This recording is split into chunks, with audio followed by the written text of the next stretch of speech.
ሰላም እንዴት ናችሁ? ሁሉ የተወደዳችሁ የአርሰናል ዩቲዩብ ቻናላችን ቤተሰቦች በያላችሁበት የዓለም ዳርቻ ሁሉ አክብሮታዊ ሰላምታችንን ይድረሳችሁ መልእክታችን ነው። ከአርሰናል ዩቲዩብ ቻናል ለሰዓቱ ወደ እናንተ ለማድረስ የመረጥናቸውን አጫጭር አርሰናላዊ ጉዳዮችን ከዚህ እንደሚከተለው ማስደመጣችንን አሃዱ ብለን የምንጀምር ነው የሚሆነው። እናንተ ግን ለቻናላችን አዲስ ከሆናችሁ ሰብስክራይብ ማድረጋችሁ እንዳትዘነጉ። ወደ ተቀዳሚው መረጃችን የምናመራ ይሆናል። ሚኬል አርቴታ የሚመራው አርሰናል በክረምት ወቅት እንግዲህ የፕሪሲዝን የጨዋታ እንቅስቃሴዎቻቸውን እንደሚያደርጉ ይታወቃል። ታዲያ ለዚህ የረዳው ዘንድ እንግዲህ በፕሪሲዝን ወቅት የልምምድ እንቅስቃሴን ከመጀመራቸው በፊት ሞቃታማ የሚባሉ አየሮችን እየፈለጉ ነው የሚገኙት። ከዚህ በፊት እንደሚታወቀው ወደ ዱባይ ተጉዘው የልምምድ እንቅስቃሴዎችን አድርገው ከተመለሱ በኋላ አርሰናል በዱባይ ቆይታ አድርጎ ሲመለስ እሳት ልሶ እሳት ጎርሶ ነው የሚመጣው ተብሎ በብዙሃኖች ዘንድ እንግዲህ ውደሳና ሙገሳም እንዲቸረው ማድረጉ ይታወቃል። ታዲያ አሁን በአርሰናል ቤት እንግዲህ ለ2025 ለ2026 የውድድር ዓመት እንግዲህ ሚኬል አርቴታ ተጫዋቾችን ይዞ እንግዲህ በቀጣዮቹ 5 እና 6 ሳምንታቶች ውስጥ እንግዲህ የአርሰናል ተጫዋቾች የሚዝናኑበት እንደዚሁም ደግሞ በባህር ዳርቻ ላይ ወክ የሚያደርጉበት ጊዜ አይደለም። አሁንም ቢሆን ቀጣይ ዓመት የተሻለ ለማድረግ ቀጣይ ዓመት የሊጉን ዋንጫ ለማሳካትና ቡድኑ እንደ ቡድን የተሻለ ሆኖ ፎርም ይዞ እንዲቀጥል ስለሚፈለግ በልምምድ እንቅስቃሴዎች ላይ ሙሉ ለሙሉ በሚባል መልኩ ትኩረታችንን እናደርጋለን ስለማለቱ ነው ዘገባዎችም እያመለከቱ የሚገኘው። ታዲያ እንግዲህ አርሰናል እንደዚህ ሲያደርግ በቡድኑ ውስጥ የሚገኙ ተጫዋቾች በተለይም አዳዲስ የሚፈርሙ ተጫዋቾችን ጨምሮ ማለት ነው ቡድኑ የልምምድ እንቅስቃሴዎቹ ላይ እንዲሳተፉለት ይፈልጋል። ለዚህ ሚኬል አርቴታ አንበሳውን ድርሻ እየተወጣ ይገኛል።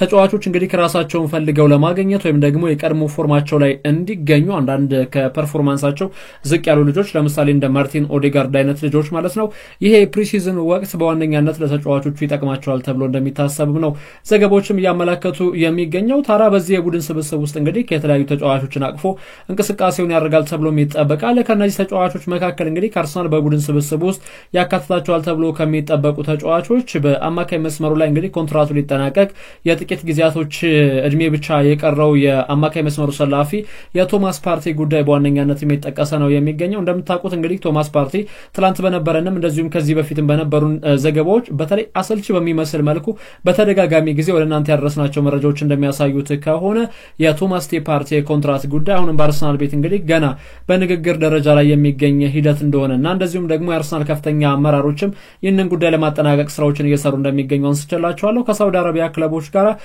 ንግግሮችን አድርጓል። ቶማስ ፓርቲን ለማስኮብለል እንግዲህ ከፍተኛ የሚባል ደሞዙን አቅርበዋል። ፓርቲ ግን አሁን ላይ ውሳኔውን አላሳውቃቸውም። በተጨማሪም እንግዲህ አርሰናል በተለይ ለ2 እና ለ3 ዓመታት የሚቆይ ኮንትራት የሚያቀርቡለት ከሆነ በቡድኑ ይቆያል ተብሏል።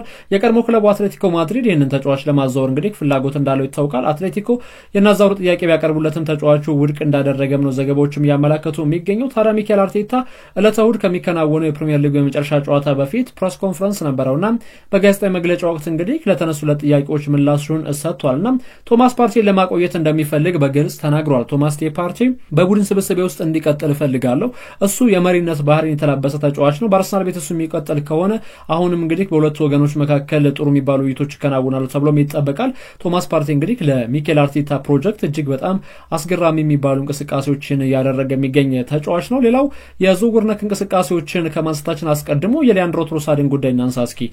ከዚሁ ከኮንትራት ጋር ይገናኛል። የትሮሳድን ጉዳይ በተመለከተ ሳም ሞክቤል ይዞት የወጣው ዘገባ እንግዲህ እንደሚያመለክተው ከሆነ የአርሰናል እግር ኳስ ክለብ የበላይ ጠባቂዎች ይህንን ቤልጂየማዊ ተጫዋች ሊያንድሮ ትሮሳድን በቡድን ስብስባቸው ውስጥ ማቆየትና እንደዚሁም የክለቡ ቁልፍ ተጫዋች አድርገው እንዲቀጥል ይፈልጋሉ ተብሏል። በተለይ የሊያንድሮ ትሮሳድ ጉዳይ ሲነሳ በጨዋታ እንቅስቃሴዎች ላይ እንግዲህ ሱፐር ሰብ ከሚባሉት የአርሰናል ተጫዋቾች መካከል አንደኛው ነው። ስለዚህ የኮንትራት ማራዘሚያዎችን በተመለከተ አሁንም ቢሆን ንግግሮችን እያደረጉ ይገኛሉ ሁለቱ ወገኖች የሚሉ ዘገባዎችን ተመልክቻለሁ። ታዲያ እንግዲህ ሊያንድሮ ትሮሳድ በአርሰናል ቤት ለመቆየት እንግዲህ በሚያደርጉት እንቅስቃሴ ክለቡን እንደሚጠቅም እንደዚሁም ደግሞ የአርሰናል እግር ኳስ ክለብ የበላይ ጠባቂዎችም ጭምር የተጫዋቹ እንቅስቃሴ የተጫዋቹ ሚና ወሳኝ እንደሆነም ያምኑበታል ተብሏል። በዚህ ምክንያት እንግዲህ የሚኬል አርቴታ እግር ኳስ ቡድን በቀጣይ የሚያደርገውን የጨዋታ እንቅስቃሴዎችን ለማጠናከር በማሰብ ይህንን ተጫዋች ወደ ቡድን ስብስባቸው በተለይም ኮንትራቱን አራዝሞ ማቆየት ይፈልጋሉ የሚሉ ዘገባዎችን ተመልክቻለሁ። ሌላው መረጃችን እንግዲህ ከአርሰናል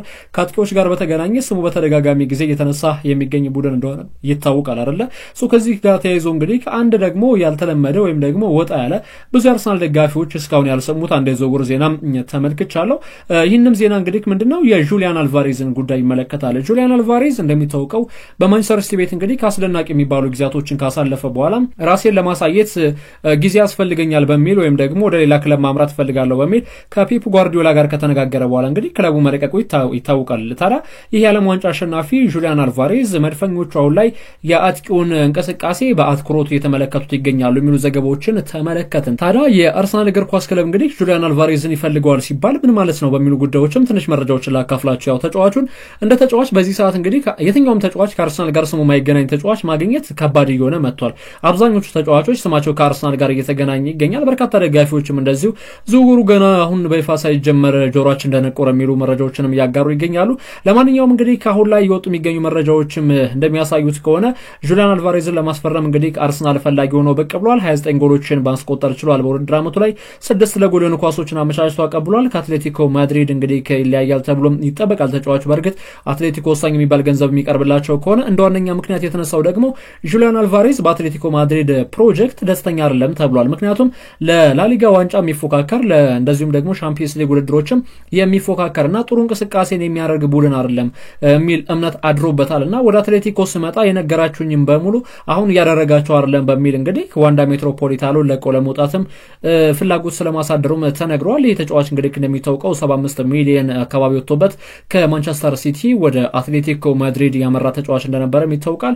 በዲያጎ ሲሞኔ ቡድን እንግዲህ በተለይ ቡድኑ እንደ ቡድን እየተዋቀረ በሚገኝበት እንቅስቃሴ ደስተኛ እንዳልሆነም ነው ዘገባዎችም እያመላከቱ የሚገኘው። ከዚህ ጋር ተያይዞ እንግዲህ ጁሊያን አልቫሬዝ በአርሰናል በዝውውር ኢላማ ውስጥ የገባው ሌላኛው ተጫዋችም ሆኗል። የሮድሪጎ ጉዳይ አሁንም ብዙሃኖችን እያነጋገረ ይገኛል። ሮድሪጎ በሪያል ማድሪድ ቤት እንግዲህ የዝውውር መስኮቱ ሲከፈት ምናልባት መልቀቅ የሚችልበት 80 ሚሊዮን አካባቢ የመሸጫ ዋጋ ተለጥፎበታል። ይህንን ተጫዋች እንግዲህ አርሰናል በቀዳሚነትም ወደ ቡድን ስብስቡ መቀላቀል የሚፈልገው ተጫዋች ነው። ግን ደግሞ ጁሊያን አልቫሬዝ እንደዚሁም ደግሞ ሮድሪጎን የመሳሰሉ ተጫዋቾች ከክለቡ ጋር መገናኘታቸው ስማቸው ትልቅ ነገር ሆኖ እያለ ምክንያቱም አርሰናል በትልቅ መልኩ እንግዲህ በዝውውር ገበያው እንደሚሳተፍ ፍንጭ የሚሰጥ ነው ከትልልቅ ተጫዋቾች ጋር ስሙ መገናኘቱ። ለምሳሌ ከዚህ በፊት በነበሩ እንቅስቃሴዎች ላይ ይሄ አንደርሬትድ የሆኑ ተጫዋቾችን ነበር ስማቸው በተደጋጋሚ ጊዜ ከአርሰናል ጋር የሚገናኘው እና አሁን ላይ ግን ይሄ ሱፐር የሚባሉት በአጥቂ መስመር ላይ ሱፐር ስትራይከሮች አሉ። በአማካይ መስመሩ ላይ እንደዚሁም ደግሞ ጥሩ ስም ያላቸው ተጫዋቾች አሉ። የጋላክቲኮ የሚመስሉ ተጫዋቾችን ከክለቡ ጋር ስማቸው የተገናኘ ይገኛልና ሮድሪጎን ለማስፈረም በሚደረገው እንቅስቃሴ እንግዲህ አርሰናል አሁንም ቢሆን የአንበሳውን ድርሻ እየተወጣ ቀጥሎበታል ተብሏል። በነገራችን ላይ ሮድሪጎ ወደ አርሰናል የሚመጣ ከሆነ የነ ማርቲን ኦዴጋርድ እና የሚኬል አርቴታ ብሎም የነ ቡካዮ ሳካ ከዛ ማለፍ ሲል ሙሉ የቡድን ስብስቡ እጅግ በጣም በትልቅ ደረጃ ይጠቀማል። እንዴት ይጠቀማል ከተባለ ልጁ መሪነትን የተላበሰ ተጫዋች ነው። ዋንጫዎችን በሪያል ማድሪድ ቤት አሳክቷል። ስለዚህ ጫናዎች የሌሉበት ተጫዋች ነው። በዛ ላይ ደግሞ ከኳስ ጋር ጥሩ ቁርኝት ያለው አጥቂ ነው። ከኳስ ጋር ጥሩ ቁርኝት ከመኖርም ባለፈ ጨራሽ የሚባልም ተጫዋች ነውና ክሊኒካል ስትራይከር ከሚባሉት መካከል አንደኛው ነው። የመስመር አጥቂ አይመስልም፣ የ9 ቁጥር ተሰላፊ ነው የሚመስለው። ከኳስ ጋር ያለው ቁርኝትን ስትመለከቱት ላይ እንደነ ሙሐመድ ሳላ የቀረበ አይነት ተጫዋች ነው። ሙሐመድ ሳላ ጋር ማወዳደር ሳይሆን እንደነ ሙሐመድ ሳላ ያጨራረሰ ስኪሉ ለነዚህ ተጫዋቾች የቀረበ የምትሉት አይነት ተጫዋች ነው። ነገር ግን ይህንን ተጫዋች ለማስፈረም ለአርሰናል ቀላል ይሆንለታል ተብሎም አይጠበቅም።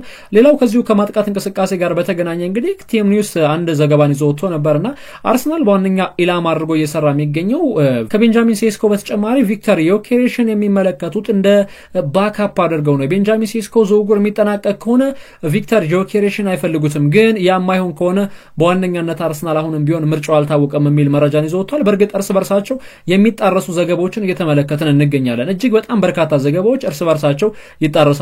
አድማጮች ለማመቻቸት ጥረቶችን አደርጋለሁ። መረጃዎች ያን ያክል ውዥንብርና እንደዚሁም ደግሞ ግራ እንዳያጋቧችሁ መረጃዎችን በተቻለ መጠን ማጣራት ያስፈልጋል። ስለዚህ የመረጃ ምንጮቻችን እንደሚያመላክቱት ከሆነ አሁን ላይ በአርሰናል ቤት እንግዲህ የማጥቃት ዞኑ ያው ከዚህ በፊት በተደጋጋሚ ጊዜ ብያቸዋለሁ ሚኬል አርቴታ የሚፈልገው ቤንጃሚን ሴስኮ ነውና ቤንጃሚን ሴስኮ የሚፈልግ ከሆነ በመጀመሪያ ደረጃ እንግዲህ የአሰልጣኙ ፍላጎት ነው የሚታየው። ስለዚህ አርሰናል በቀጣይ የውድድር ዓመት ላይ እንግዲህ የአርቴታ ፍላጎት የሚሆን ከሆነ የማጥቃት ዞኑ ላይ እንግዲህ ቤንጃሚን ሴስኮን በ9 ቁጥር ቦታ ላይ በማስፈረም ከዛ በኋላ ቲሙን ማጠናከር ይፈልጋሉ። ግን የቤንጃሚን ሴስኮ ዝውውር ማይተሳካ ከሆነ ደግሞ ቪክተር ዮኬሬሽ በአማራጭነት የአርሰናል የዝውውር ኢላማ ውስጥ የሚገኝ ተጫዋች ነው የሚሉ መረጃዎችን እየተመለከትን እንገኛለን። ሌሎች መረጃዎችን ደግሞ ስትመለከቱ የአርሰናል እግር ኳስ ክለብ ስዊድናዊው አጥቂ ቪክተር ዮኬሬሽ ነው የሚሉ መረጃዎችንም እንደዚሁ እየተመለከትን ነው የምንገኘው። ለማንኛውም ዴቪድ ኦርኔስቴን የሚያስታርቅ አንድ መረጃን አንስተዋል። በአሁኑ ሰዓት እንግዲህ ከሁለቱ ተጫዋቾች የአርሰናል እግር ኳስ ክለብ የበላይ ጠባቂዎች ማንን እንደሚመርጡ ግራ ገብቷቸዋል እና እስካሁን ድረስ የተጫዋቾችን እንቅስቃሴ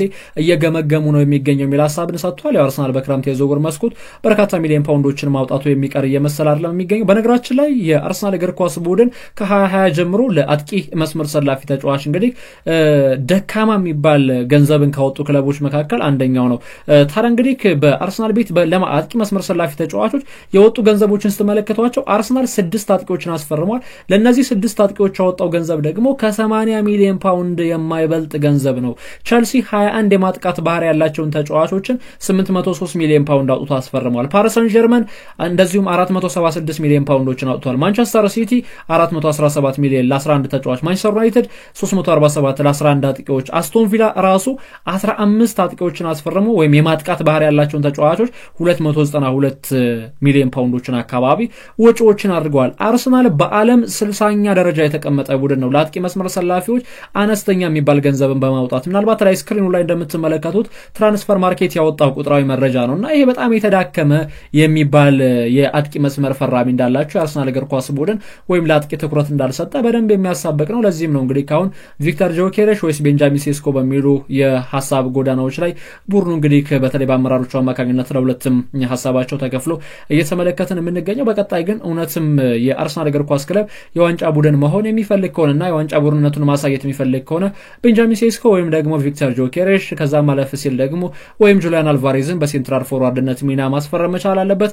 ሮድሪጎ፣ ኒኮ ዊሊያምስ ወይም ደግሞ ሌሎች ስሞችንም እንደዚሁ ከአርሰናል ጋር የሚያዙትን በአጥቂ የመስመር ቦታ ላይ እንግዲህ አስፈርሞ ቡድኑን ማጠናከር ይጠበቅበታል ተብሏል። ሌላው የጆዋን ጋርሻ ጉዳይ ነው። ጆዋን ጋርሻ በተለይ በኤስፓኞል ቤት እንግዲህ እያሳየ በሚገኘው እንቅስቃሴ አርሰናል ብቻ ሳይሆን ማንቸስተር ዩናይትድ እና ሌሎች ትልልቅ የሚባሉ የአውሮፓ ክለቦችም ጭምር የተጫዋቹን ፊርማ ለማግኘት አበክረው እየሰሩ ይገኛሉ የሚሉ ዘገባዎችን ተመልክተናል። ታዲያ ቡድኑን እንደ ቡድን ለማጠናከር አርሰናል የዴቪድ ራያ አጠባባቂ እንደሆነላቸው ኔቶ ክለቡን ለቆ ስለሚወጣ ጆዋን ጋርሻን ወደ ቡድን ስብስባቸው መቀላቀል ይፈልጋሉ የሚሉ ዘገባዎችም ተሰምተዋል። ያው የአርሰናል የመጀመሪያ ፈራሚ ማርቲን ዙቢሜንዲ እንደሆነ ይታወቃል። እናም የክረምት የዝውውር መስኮት እንደተፈረመ ባለው ሳምንት ማርቲን ዙቢሜንዲ በይፋ ከደጋፊዎች ጋር ይተዋወቃል። ከዛ በኋላ እንግዲህ ጆዋን ጋርሻንም ደግሞ አሳምነው ወደ ቡድን ስብስባቸው ሁለተኛ ግብ ጠባቂ አድርገው ማድረስም ይፈልጋሉ ተብሏል። አርሰናል እንደ ቡድን እንግዲህ በግብ ጠባቂ ቦታ ላይ አማራጮች እንዲሰፉለትና እንደዚሁም ደግሞ በኤፍኤ ካፕ፣ በካራቦ ካፕ አልፎ አልፎ ደግሞ ጥሩ ፐርፎርማንስን የሚያሳይ ከሆነ በፕሪሚየር ሊግ ጨዋታዎችም ግብ ጠባቂዎችን እያፈራረቁ መጠቀም ይፈልጋሉ ሚኬል አርቴታና ለዚህም እንዳግዛቸው እንግዲህ የተለያዩ ስሞችን ከአርሰናል ጋር በግብ ጠባቂነት ሚና እየተነሱ ነው የሚገኘው። ጆዋን ጋርሻ ግን በተደጋጋሚ ጊዜ ከመድፈኞቹ አርሰናል ጋር ስሙ የተነሳ የግብ ጠባቂነት ሚና የሚወጣ ተጫዋች ነው። ለማንኛውም እንግዲህ የግብ ጠባቂ ወደ አርሰናል ያመራል የሚለው ጉዳይ የሚጠበቅ ነው የሚሆነው። ሌላው ከአርሰናል ጋር ይለያያሉ ተብሎ ከሚጠበቁ ተጫዋቾች መካከል ጃኮብ ኪዌራ አንደኛው ተጫዋች ሆኗል። ይህ ተጫዋች እንግዲህ በቀጣይ የውድድር ዓመታት በተለይ የጣሊያን ሴሪያ ተሳታፊ ክለቦች የተጫዋቹን እንቅስቃሴ በፈላጊነት ደረጃ ስማቸው ከፍ ብሎ እየተነሳ ነው የሚገኘው። በርካታ የሚባሉ ክለቦች ከጣሊያን የተጫዋቹን ፊርማ ለማግኘት ስራዎችን እየሰሩ ነው። አርሰናልም ተጫዋቹን ለመሸጥ ፍላጎት አሳድሯል የሚሉ መረጃዎችንም ተመልክተናል። ወደ ተከበራችሁ የኢትዮ አርሰናል ዩቲዩብ ቻናላችን ቤተሰቦች በያላችሁበት የዓለም ዳርቻው ናችሁ ስላደመጣችሁን ስለተከታተላችሁን ከልብ እናመሰግናለን። ከኢትዮ አርሰናል ዩቲዩብ ለሰዓቱ ወደ እናንተ ያደረስናቸው መረጃዎች እነዚህን ይመስሉ ነበር። በሌላ አርሰናላዊ ጉዳይ ተመልሰን ከኔ ጋር እስከምንገናኝ መልካም ጊዜ ተመኘው። ባይ ባይ።